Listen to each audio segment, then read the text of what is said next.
Sir समोर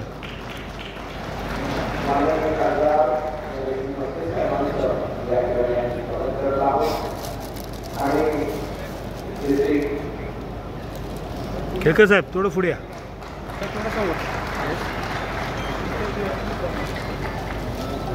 सर्व इतर मान्यवर आणि इथे मोठ्या संख्येने या प्रथमतः खरं म्हणजे एवढ्या मोठ्या संख्येनं या हाऊसिंग फेडरेशनच्या महोत्सवाला आज आपण प्रतिसाद दिला त्याच्याबद्दल आम्ही. आणि माझ्या विषयावर येतो. हा जो कार्यक्रम आपण ठेवला आहे हा कार्यक्रम 2 वर्षापूर्वी गोरेगावला माननीय प्रवीणजी दरेकर यांनी ठेवला होता. त्याच धर्तीवर तो मुंबईतलं पहिलं 3रं महाअधिवेशन होतं. कारण मुंबईत त्याच्या अगोदर बऱ्याचदा गृहनिर्माण संस्थांची महाअधिवेशनं झाली आणि त्या धर्तीवर आपण ठाण्यात हे महाअधिवेशन घ्यावं असं ठरलं होतं. म्हणून आपण ठाण्यात पहिल्यांदाच घेण्याचा प्रयत्न आपण केला आणि आनंद आणि समाधान यासाठी वाटतं की तुम्ही बऱ्याच प्रमाणात लोकांनी त्याला उपस्थिती लावली. त्याबद्दल तुमच्या सर्वांचे धन्यवाद आणि आभार. त्याचबरोबर एका गोष्टीचं वाईटही वाटतं. काय वाईट वाटतंय की ज्या देशामध्ये दुर्घटना घडली, माननीय माजी पंतप्रधान मनमोहनसिंगजी यांचं देहावसान झालं. त्यामुळे माननीय मुख्यमंत्री उपमुख्यमंत्री 7 दिवसाचा दुखवटा असल्यामुळे येऊ शकले नाही. त्याबद्दल म्हणजे आमच्या मनात त्यांनी यावं, या कार्यक्रमाला उपस्थित राहावं. एवढं मोठं अधिवेशन पहिल्यांदाच भरलं आहे आणि सगळ्यांनी मान्य केलेलं होतं. पण या दुर्घटनेमुळे ते येऊ शकले नाही. पण आमच्या अधिकाऱ्यांविषयी मला थोडंसं बोलावंसं वाटतं. हे अधिकारी म्हणजे प्रधान सचिव असतील किंवा आयुक्त असतील, यांनी काय मंत्र्यांसाठीच यायला पाहिजे का हो? सहकार विभागात काम करतो, ज्या ज्या विभागात प्रधान सचिव असतील आयुक्त असतील हे काम करतात, मंत्री असतील तरच उपस्थित राहायचं. या लोकांसाठी काय त्याचं देणं घेणं नाही का? आमच्या सहकार आयुक्तांनी मान्य केलं होतं यायचं, पण आले नाहीत का? तर मंत्री नाही. हे चूक आहे असं नाही का वाटत तुम्हाला? बरोबर आहे ना? कारण त्यांची जबाबदारी आहे. त्यांची जबाबदारी नुसते मंत्री नाही तर तुमच्या आमच्यासारखे सर्वसामान्य माणसं त्यांच्या खात्याच्या अखत्यारीत जे काम करतात, कामकाज करतात त्यांच्यासाठी आहे. पण वाईट वाटतं या गोष्टीचं. अशा वेळी हे लोक येत नाही. आणि अभिनंदन करेन मी भालेराव साहेबांचं, मांडे साहेबांचं. हे सगळं असताना सुद्धा त्यांनी वेळात वेळ काढून आले, तुमच्यासमोर बोलले, तुमच्यासमोर मार्गदर्शन केलं. मी अभिनंदन करेन त्यांचं. आणि असे अधिकारी जे पळ काढतायत त्यांनाबद्दल मी खरमरीत शासनाला पत्र लिहिणार आहे. त्याच्यानंतर काय होईल ते होईल. आम्ही परिणामाला मी घाबरत नाही. आमच्यावर काही कारवाई व्हायची ती होऊ दे. अधिकारी असोत किंवा कोणी असोत त्यांनी हे करायला पाहिजे होतं, कारण त्यांची जबाबदारी होती. हजारो लोक जिथे येतात मार्गदर्शनासाठी, आपली अपेक्षा करतात, वाट बघतात आणि त्या कार्यक्रमाला मंत्री नाही म्हणून आपण येणं नाही हे योग्य नाही असं माझं प्रांजळ आणि स्पष्ट मत आहे. असो, तर हे दरेकर साहेबांनी जो कार्यक्रम घेतला त्याचं बघून किंवा तो बघून मी हा कार्यक्रम आयोजित केला. आणि हे करण्यामागचे 2-4 उद्देश आहेत आणि महत्त्वाचे की आम्ही सहकारी संस्थांमध्ये काम करतो, गृहनिर्माण संस्थांमध्ये काम करतो. या महाराष्ट्रामध्ये 1,30,000 हाऊसिंग सोसायटी आहेत आणि काही दिवसांनी तेवढ्याच असलेल्या अपार्टमेंट ह्या गृहनिर्माण संस्थांमध्ये परिवर्तन होणार. म्हणजे जवळ 2-2.5 लाख या गृहनिर्माण संस्था होतील आणि या गृहनिर्माण संस्थांमध्ये जवळ 8 ते 8.5 कोटी लोकसंख्या या गृहनिर्माण संस्थांमध्ये राहते. मात्र अशा 50%, 60% लोक असलेल्या विषयावर जर आमचे अधिकारी मंत्री जर ऐकत नसतील, दुर्लक्ष करत असतील तर ते योग्य नाही. आणि याच्यासाठी यांचं सगळ्यांचं लक्ष वेधून घ्यावं म्हणून हे महाअधिवेशन घेतलं. आमच्या काय मागण्या आहेत त्याच्यासाठी? सोप्या, साध्या आणि त्या होणाऱ्या. 154B आमच्या युती सरकारने मंजूर केलं 2019 साली. माननीय फडणवीस साहेब, त्यावेळेचे सहकार मंत्री माननीय देशमुख साहेब, सुभाष देशमुख साहेब त्यांनी पुढाकार घेऊन हे कायद्यात, सहकार कायद्यात नवीन प्रकरण आपण मंजूर करून घेतलं. 8-10 वर्षाच्या आमच्या पाठपुराव्यानंतर ते झालं. पण पुढे काय?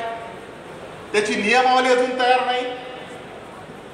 5 वर्ष होऊन गेले तरी त्याची नियमावली तयार करायला आमच्या अधिकाऱ्यांना वेळ मिळाला नाही. आमचे LNG वाले दर वेळेला सांगतात 8 दिवसात होईल, 15 दिवसात होईल. 5 वर्ष, 5.5 वर्ष झालं, ते झालेलं नाही. आपण सगळ्यांनी या विषयावर ठराव करायचा. शेवटी माझ्या भाषणाच्या नंतर मी एक ठराव घेणार आहे. ते झालं नाही म्हणून होतं काय की रूल झाले नाही म्हणून बायलॉज तयार झाले नाहीत. आणि बायलॉज तयार झाले नाही म्हणून आमच्या सभासद संस्था ज्या काम करतात हाऊसिंग सोसायटीमध्ये जे पदाधिकारी काम करतात त्यांना त्याची अडचण आहे. काही वेळेला आमचे अधिकारी त्यांच्या सोयीनुसार उपविधीचा रूलचा उपयोग करू शकतात, करतात की नाही माहिती नाही, पण जुना बायलॉज वेगळा. आमचे लोक जुन्या बायलॉजप्रमाणे काम करतात, नवीन बायलॉज अस्तित्वात नाही. तर याच्यामुळे सगळं आमच्या हाऊसिंग सोसायटीच्या पदाधिकाऱ्यांना, सभासदांना, संचालकांना काम करताना अडचण होत आहे. म्हणून याची जी नियमावली आहे ती लवकर आपल्याला मंजूर करायला हवी, तसा आपण ठराव घेतो.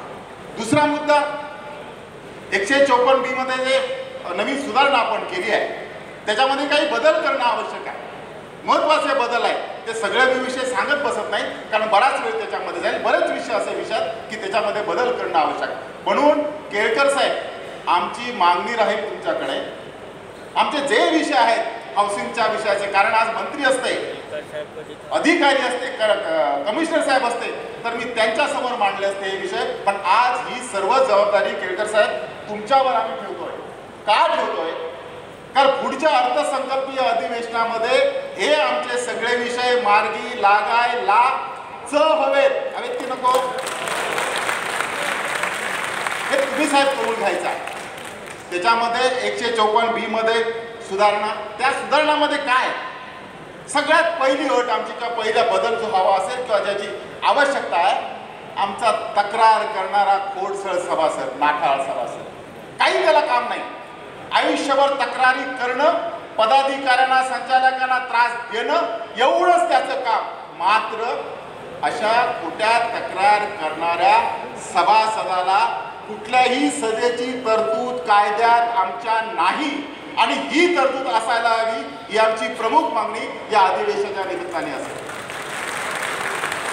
आमच्या सोसायटीचे लोक हैराण आहेत साहेब. आमच्या पदाधिकाऱ्यांना वर्षातनं नोकरी करत असतील 10-12 सुट्ट्या मिळतात. त्या 10-12 सुट्ट्यापैकी सगळ्या सुट्ट्या आमच्या अधिकाऱ्यांनी पाठवलेल्या पत्राच्या सुनावणीला जातात. जर या 10-12 मिळणाऱ्या सुट्ट्या त्यांनी या सोसायटीसाठी अधिकाऱ्यांसमोर सुनावणीसाठी घालवल्या तर त्यांनी कुटुंबासाठी आपल्या वेळ कधी द्यायचा आहे? नाही, सगळ्या सुट्ट्या यांच्यासाठी. आणि असे प्रकार होतात, असे प्रकार घडतात, म्हणून आमच्या सोसायटीची निवडणूक लढवायला कुठलाही सभासद तयार होत नाही. याची 2 कारणं. एक, हा नाठाळ तक्रार करणारा सभासद, आणि त्यासाठी आपला लागणारा सुनावणीसाठी लागणारा वेळ. आमच्या अधिकारी साहेबांनी सुद्धा या गोष्टी लक्षात घ्यायला हव्या की कुणाला किती वेळेला बोलवायचं, संचालकांना किती वेळा बोलवायचं एखाद्या.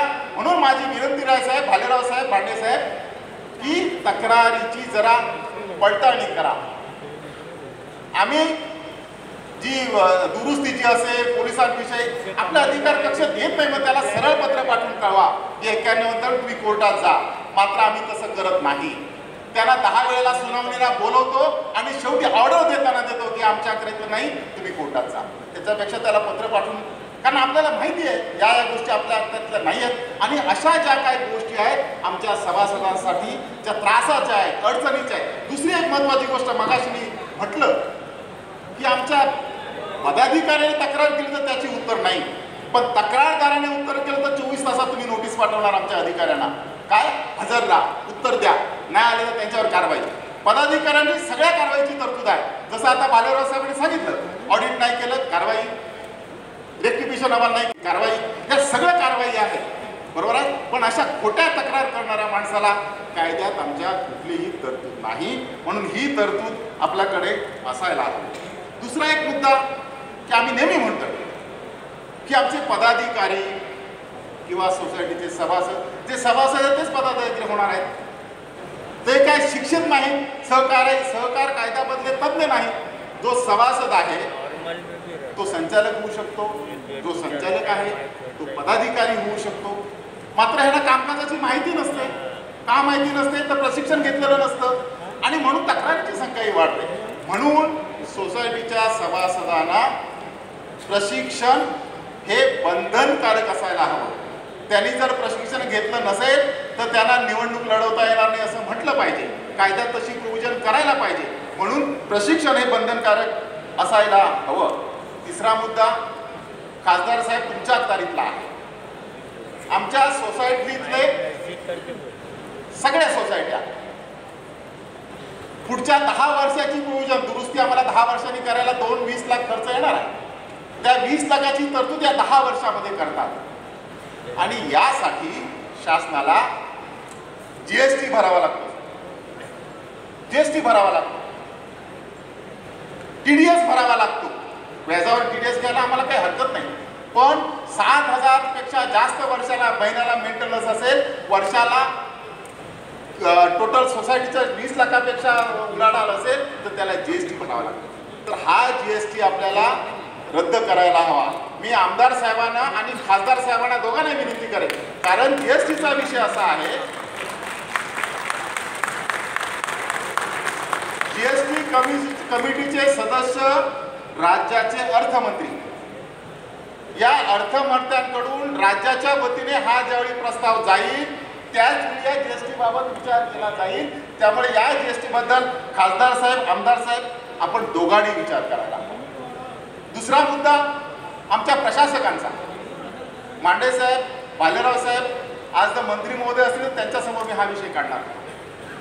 असे काही प्रशासक आहेत आमच्या सोसायटीचे करोडो रुपये त्यांनी भ्रष्टाचाराने वापरलेले आहेत, भ्रष्टाचार करून वापरलेले आहेत। मी नाव घेत नाही त्या प्रशासकाचा, त्याला मोठं करायचं नाही, पण एक प्रशासक आहे आमच्या इथे आणि त्याच्या वाट्यावर आता 3-4 प्रशासक चाललेले आहेत, ज्यांच्याकडे 100-100, 50-50, 60-60 सोसायटीचं प्रशासकाचं काम दिलं आहे। एक प्रशासक आहे, त्याने जवळपास 4 ते 5 कोटी भ्रष्टाचार केलेला आहे प्रत्येक सोसायटीमध्ये। ज्या सोसायटीत तो माणूस गेला तिथे त्याने भ्रष्टाचार केला। कसा केला? सोसायटीचे पहिले एफडी बघितले, काय एफडी आहे, कुठलीही परवानगी न घेताना एफडी तोडले आणि खर्च दाखवले। या ठिकाणी निबंधक कार्यालयातील सर्व अधिकारी उपस्थित आहेत। मी खास करून त्यांचं सुद्धा अभिनंदन करेन की ठाण्यामध्ये आपण हे अधिवेशन घेण्याकरता सीताराम राणे यांच्या माध्यमातून आपण प्रयत्न केले आणि ते यशस्वी केले। गृहनिर्माण संस्थेचे पदाधिकारी जास्तीत जास्त तक्रारी या सरकारी अधिकाऱ्यांसंदर्भात असतात, तरी सुद्धा हे अधिवेशन घेऊन त्याच्यावरती मार्ग काढण्याच्या दृष्टीने आपण प्रयत्न करत आहात। या ठिकाणचे उपस्थित सर्व जे पदाधिकारी आहेत हे प्रामुख्याने स्वतःचा रोजगार सांभाळून, स्वतःची नोकरी धंदा सांभाळून निस्वार्थपणे त्या सोसायटीचं, गृहनिर्माण संस्थेचं काम करत असतात आणि त्या ठिकाणी राहणाऱ्या सभासदांना कमीत कमी त्रास कसा होईल याची काळजी घेत असतात। याकरता आपलं अभिनंदन करणं गरजेचं आहे, कारण आपल्या बऱ्याचशा लोकांचा हेतू प्रामाणिक असतो। आम्ही लोक जेव्हा सुरुवातीला काम करतो, विभागात काम करतो, तेव्हा आम्हाला नगरसेवक व्हायचं असतं म्हणून काम करतो। नगरसेवक झाल्यानंतर लोकांसाठी वेळ देतो, महानगरपालिकेमध्ये काहीतरी महापौर व्हायचं असतं, शहराचं काम करतो, त्यानंतर काम करतो आमदार व्हायचं असतं, त्यानंतर आणखी जोराने काम करतो, हातपाय पसरतो आजूबाजूला, आम्हाला खासदार व्हायचं असतं। आमचा हा हेतू त्याच्यामागे असतो, परंतु आपला हेतू प्रामाणिकपणे आपल्या सोसायटीमधल्या राहणाऱ्या नागरिकांच्या गैरसोयी दूर करण्याचा असतो आणि त्याकरता आपलं अभिनंदन करणं गरजेचं असतं।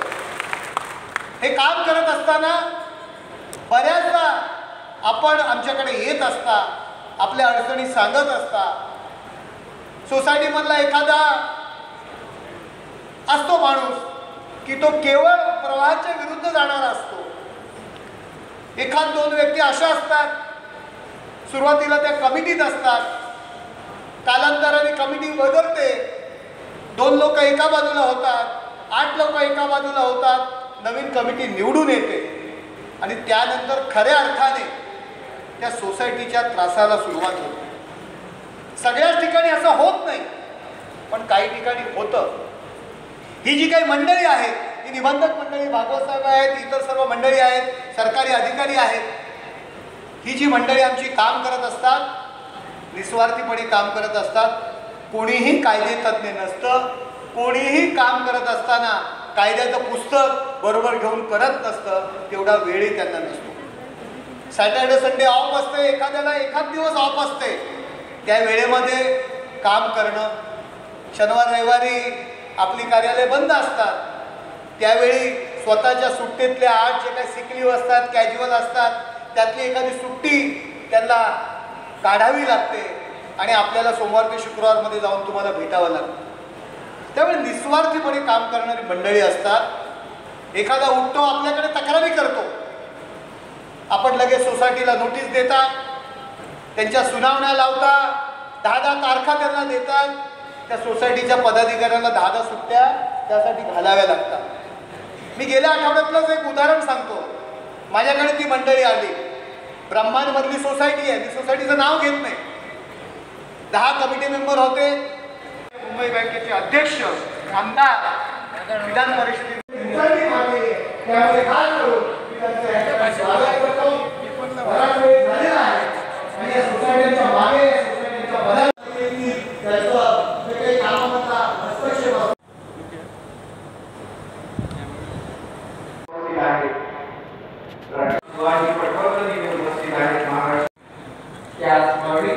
ठाणे जिल्ह्यातील सरकारी गृहनिर्माण संस्थांचं हे महाअधिवेशन आणि ते पहिल्यांदाच साहेब जरा क्लोज या.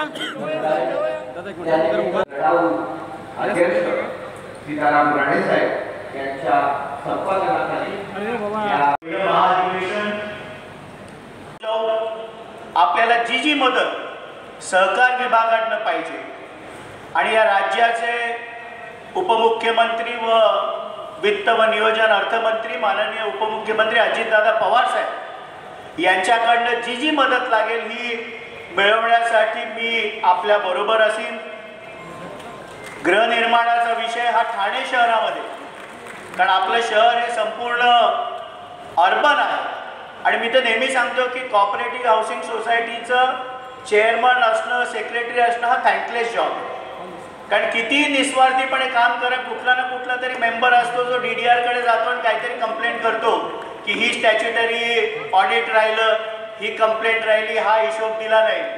पण आपल्या व्यवसायातनं, आपल्या नोकरीतनं वेळ काढून ही मॅनेजिंग कमिटी काम करत असते. रिडेव्हलपमेंटचा मोठा विषय ठाणे शहरामध्ये जो सातत्याने केळकर साहेब विधानसभेमध्ये मांडत असतात आणि मी आपल्याला सगळ्यांना विश्वास देतो की महायुतीचे लाडके मुख्यमंत्री माननीय देवेंद्रजी फडणवीस साहेब यांच्या नेतृत्वाखाली उपमुख्यमंत्री माननीय एकनाथरावजी शिंदे साहेब, उपमुख्यमंत्री माननीय अजितदादा पवार साहेब गृह संकुलांना भेडसावणारे सर्व प्रश्न येणाऱ्या 5 वर्षामध्ये महायुतीचं सरकार मार्गी लावेल एवढाच ह्या विश्वास या निमित्ताने देतो. आणि महापालिकेच्या विरुद्ध आंदोलन करायचं असेल तर राणेसाहेब नक्की सांगा. माझ्यावर जवळजवळ 28 केसेस आहेत आंदोलनाच्या, त्यामुळे आनंद परांजपे तुमच्या बरोबर असेल आंदोलन करायला. तुमच्या वतीने सीताराम राणेंनी एवढं बोचकं माझ्या डोक्यावर टाकलेलं आहे. त्यांचं या आधी भाषण झालं आणि निरनिराळे विषय जे आहेत ते त्या ठिकाणी तुमचे आमचे विषय हे या ठिकाणी त्यांनी मांडले. या निमित्ताने मी आपल्याला निश्चितपणे एवढं सांगेन की तुमच्यासाठी लढणारा मी आमदार आहे, तुमच्यासाठी लढणारा मी कार्यकर्ता. मग विधिमंडळातलं अधिवेशन असो, शासन कोणाचंही असो,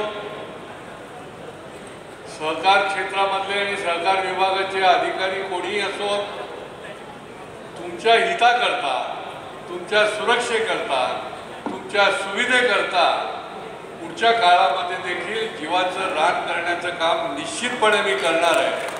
याच्याबद्दल तुमच्या मनामध्ये कुठलीही शंका असतात. मला आनंद वाटतोय, काल ज्या वेळेला मी या ठिकाणी या स्टॉलचं उद्घाटन केलं, अतिशय उपयुक्त अशा प्रकारचे म्हणजे अगदी रेन वॉटर हार्वेस्टिंगपासून ते सोलर एनर्जीपर्यंत खूप चांगले चांगले उपक्रम राबवणारे असे हे स्टॉल आहेत. मी आपल्याला विनंती करेन की या स्टॉलला जर आपल्यापैकी अजून कोणी गेलं नसेल त्याला निश्चितपणे आपण व्हिजिट करा. आपल्या संकुलाच्या करता हे अत्यंत उपयुक्त अशा प्रकारचे हे स्टॉल आहे. ठाणे हाऊसिंग फेडरेशनचे अध्यक्ष, राज्याच्या हाऊसिंग फायनान्स कॉर्पोरेशनचे संचालक सन्माननीय सीताराम राणे साहेब, कोकण विभागाचे सहकार खात्याचे विभागीय सहनिबंधक मिलिंद भालेराव, जिल्हा उपनिबंधक सन्माननीय किशोर मांडे, सीएम साहेबांचा फोन आला. हॅलो, हां, हो, द्या द्या द्या.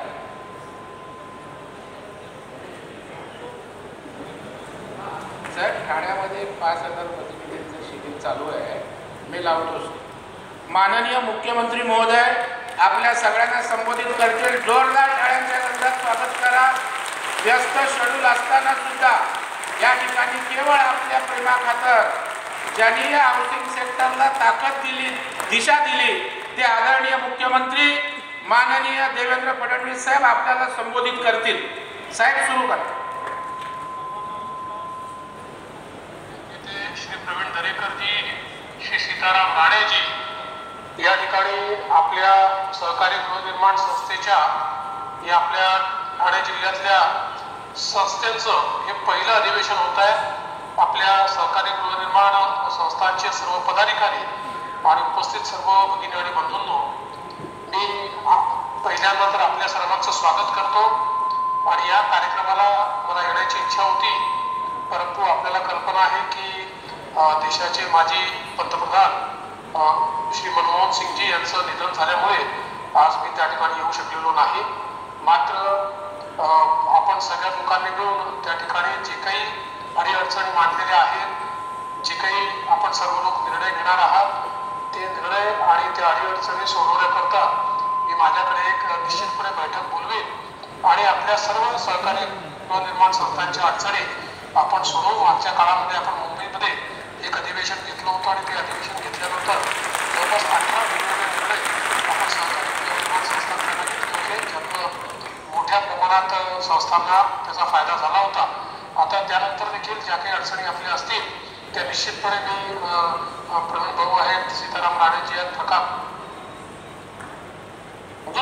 आणि त्याही अडचणी आपण सोडवू आणि आपल्या सहकारी गृहनिर्माण संस्थांना चांगल्या प्रकारे रिडेव्हलपमेंट असेल, सेल्फ रिडेव्हलपमेंट असेल, त्याच्या छोट्या छोट्या इतर अडचणी असतील, या सगळ्या सोडवण्याचा प्रयत्न आपण निश्चितपणे करू.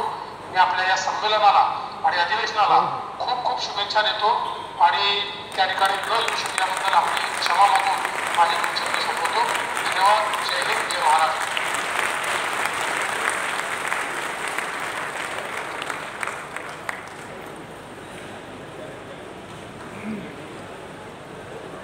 उपस्थित आणि जे जे विषय शासनाशी संबंधित आहेत ते विषय मार्गी लावण्याचा प्रामाणिक प्रयत्न करू.